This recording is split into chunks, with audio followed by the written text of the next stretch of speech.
Devant la mairie de Villeurbanne, les visages sont graves. Le rassemblement, lui, est symbolique. Il y a 2 ans tout juste, Fouad Guessoum, âgé de 35 ans, était assassiné pour une vulgaire histoire de paquet de cigarettes. Afin que ce fait divers sordide ne tombe pas dans l'oubli, famille, amis ou simples badauds ont pris part à une marche silencieuse peu après 13h. La raison de cette marche, c'est de faire bouger un peu les choses, que les gens prennent conscience au point de vue donc, des autorités, qu'il faudrait faire quelque chose quand même, puisqu'on sait qui c'est, mais qu'on ne fait rien pour le retrouver. Voilà. Alors que le meurtrier présumé, Redouane Kouti, reste introuvable, la famille se sent abandonnée. Comme nous l'explique la compagne de Fouad Guessoum, qui a préféré témoigner à visage couvert. On est consterné du peu d'avancement, du manque de volonté qui ferait que l'affaire soit classée. 2 ans, c'est plus supportable. Il faut agir. Aujourd'hui, ça fait 730 jours, sans nouvelles, sans rien du tout. Personne, on voit, je sais pas, on voit rien, il n'y a personne qui nous aide. À l'arrivée devant le tribunal de grande instance de Lyon, ils étaient plus d'une centaine. Désormais, tous ne souhaitent qu'une chose, ne pas avoir à reproduire la même marche le 1er septembre 2012. La rentrée n'a pas encore commencé, que la grogne se fait déjà sentir, du côté des familles tout d'abord, puisque dans le Rhône, elles devront débourser chacune en moyenne 157 € pour la rentrée, soit une hausse de 3%. Trop pour la Confédération syndicale des familles qui demande une TVA à 5,5% sur les fournitures scolaires et une allocation de rentrée plus importante. Actuellement, elle est un petit peu modulée entre ce que les familles touchent en primaire, en collège et en lycée, mais c'est une modulation qui tourne autour de 20 ou 30 €, alors qu'en réalité, on sait très bien que des élèves en lycée et en particulier dans les classes technologiques coûtent beaucoup plus cher pour les familles.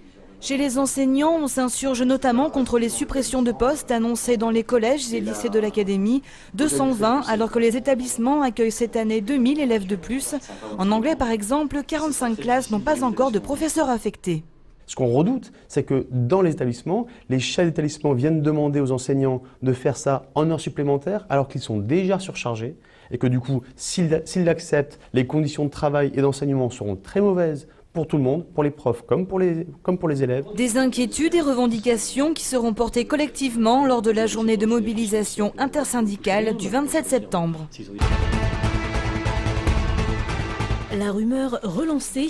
Selon le Progrès du jour, Tony Parker aurait signé à Lasvel pour jouer en France le temps d'un possible lock-out de la NBA. Mais le meneur des Spurs actuellement en Lituanie avec les Bleus pour l'Euro a démenti formellement l'information ce matin. Il y a bien eu des discussions mais rien n'a été signé avec Lasvel, a-t-il déclaré lors d'un point presse. Le montant des assurances représentant le plus gros obstacle à cette possibilité. Tipeee ne se prononcera plus à ce sujet jusqu'à la fin de l'Euro. 2 recrues et un départ, l'OL a accéléré le mouvement cette fin de mercato.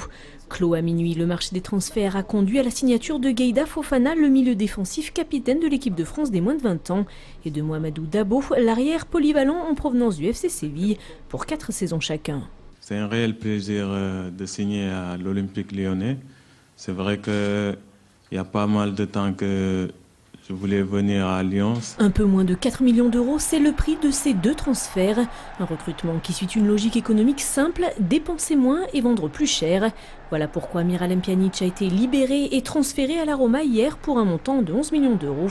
Une bonne affaire financière, mais un pari sportif. C'est vrai qu'on va perdre un bon élément. Mais dans le même registre que Mireille, nous en avons 2 ou 3. C'est lui qui est parti parce qu'effectivement, c'est quasiment le seul pour lequel il y a eu une proposition. Par contre, sportivement, c'est très surprenant, pour pas dire incompréhensible, vu le début de saison de Pjanic. Côté départ, Pjanic est donc le 4e joueur à quitter l'OL après Delgado, Toulalan et Diakhaté. En contrepartie, avec l'arrivée de Bakary Koné au début de l'été et celle de Fofana et Dabo hier, le club lyonnais a clairement choisi de miser à moindre frais sur la jeunesse et le talent a confirmé. La billetterie vient tout juste d'ouvrir pour le festival Lumière du 3 au 9 octobre. On savait déjà que Gérard Depardieu sera honoré par le prix Lumière 2011. Le programme est désormais officiel. Ce sont en tout 80 films et près de 200 séances avec des rétrospectives, dont celle consacrée à Jacques Becker. En son intégralité, même les courts-métrages, même des documentaires, mais évidemment tous les grands chefs-d'œuvre, Casque d'Or, Le Trou, Falbala, Touchez pas au Grisby.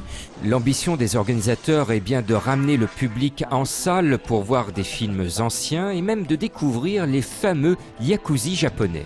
c'est les films de gangsters japonais, avec quelques raretés et pépites qui nous viennent du Japon. C'est aussi un retour aux origines du muet avec la projection en ouverture le 3 octobre du pourtant très contemporain The Artist avec Jean Dujardin.